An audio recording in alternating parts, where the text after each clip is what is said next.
پیر سے محبت آپ کی بہت زیادہ تھی، اپنے مرشد سے بہت محبت کرتے، اپنے مرشد کی یاد میں کلام لکھتے اور پڑھتے رہتے، بڑی محبت تھی۔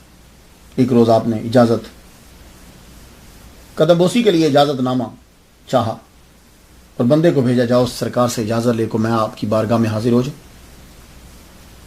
تو پیر نے پیغام بھیجا، تم رکو ہم آتے ہیں۔ اللہ اکبر، تم رکو ہم آتے ہیں۔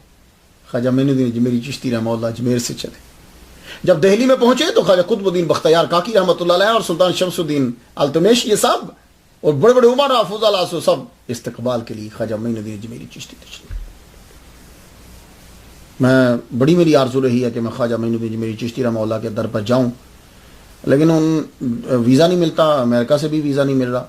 بہرحال یہ ان کا کرم مجھ پہ رہتا ہے کہ میرے ایک دوست ہیں، وہ اکثر جاتے رہتے ہیں خواجہ معین الدین اجمیری چشتی رحمہ اللہ۔ وہ کیا کرتے ہیں کہ وہ وہاں جا کر، آج کل تو آپ کو معلوم ہے سیلوں کے اندر بھی کیمرہ ہے، وہ وہاں جا کے کیمرہ آن کر دیتے، میں یہاں سے کیمرہ آن کر لیتا ہوں، تو وہ چلتا رہتا ہے تو میں فاتحہ پڑھتا رہتا ہوں۔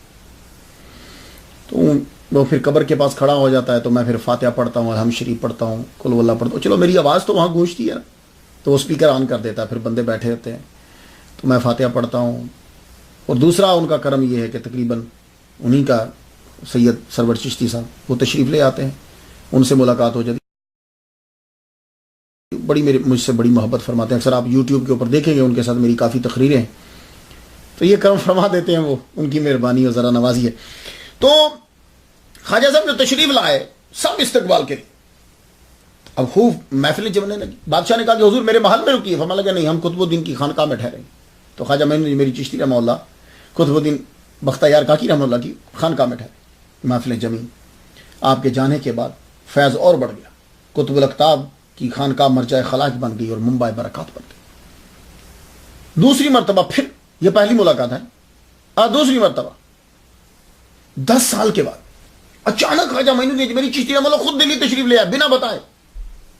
خانقاہ میں پہنچے تو قطب الدین بختیار کاکی حیران رہ گئے، مرشد تشریف لے آئے، حضور مجھے بتایا ہوتا، اطلاع دی ہوتی، آپ تشریف لے، حیرانی بڑھ گئی اور خوشی بھی بڑھ گئی۔ خواجہ کہنے لگے نہیں، وہ یہ کسان ہے نا، جو یہ بیچارہ مزارع، یہ اس کی کچھ زمین کا مسئلہ تھا، یہ میرے پاس شکایت لے کر آیا کہ میری تھوڑی سی زمین ہے، میں غریب آدمی ہوں، وہ کچھ کسی نے ہٹھا لی ہے، تو میں نے کہا چل دہلی چل کر بادشاہ سے تیری سفارش کرتے ہیں۔ دیکھا اجمیر سے چلے دہلی کہ بادشاہ ایک عام کسان کے لیے چل تیری سفارش کر دیتے۔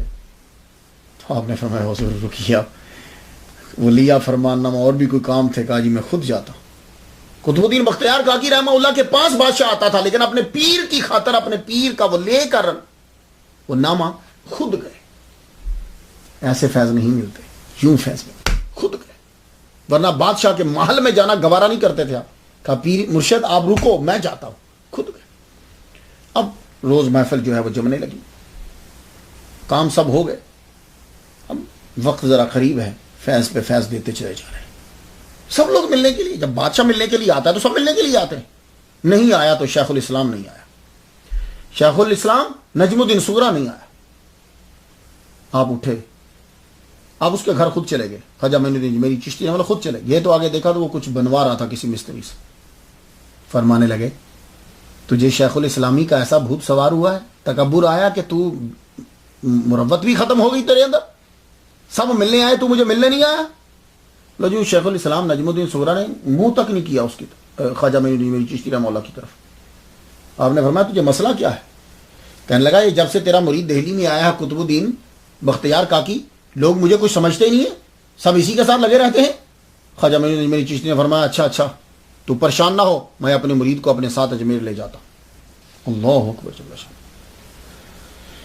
آپ نے مرید سے کہا چل چلو، یہاں نہیں رہیں گے تم، اجمیر میرے ساتھ چلو گے۔ اب لے کے جب آپ چلنے لگے پورا دہلی خالی ہو گیا، بادشاہ تک پیچھے، لوگ رو رہے ہیں، اور جہاں خواجہ معین الدین اجمیری چشتی رحمۃ اللہ علیہ اپنا پاؤں مبارک رکھتے ہیں، لوگ مٹی اٹھا اٹھا کے چوم رہے ہیں اور روتے جا رہے ہیں، حضور انہیں چھوڑ جائیے، حضور انہیں چھوڑ جائیے، آپ کو تو ہم کچھ نہیں کہہ سکتے کہ آپ رکیے، لیکن ان کو تو چھوڑ جائیے۔ بس یہی بتلانا تھا۔ شیخ الاسلام نجم الدین صغری کو بھی پتہ چل گیا کہ ان کی وقت کتنی ہے، تو انہوں نے فرمایا قطب الدین سے رک جاؤ، بس یہ بتلانا تھا جسے اسے معلوم ہو گیا تمہاری یہاں زیادہ ضرورت ہے، یہیں رک جاؤ۔ اللہ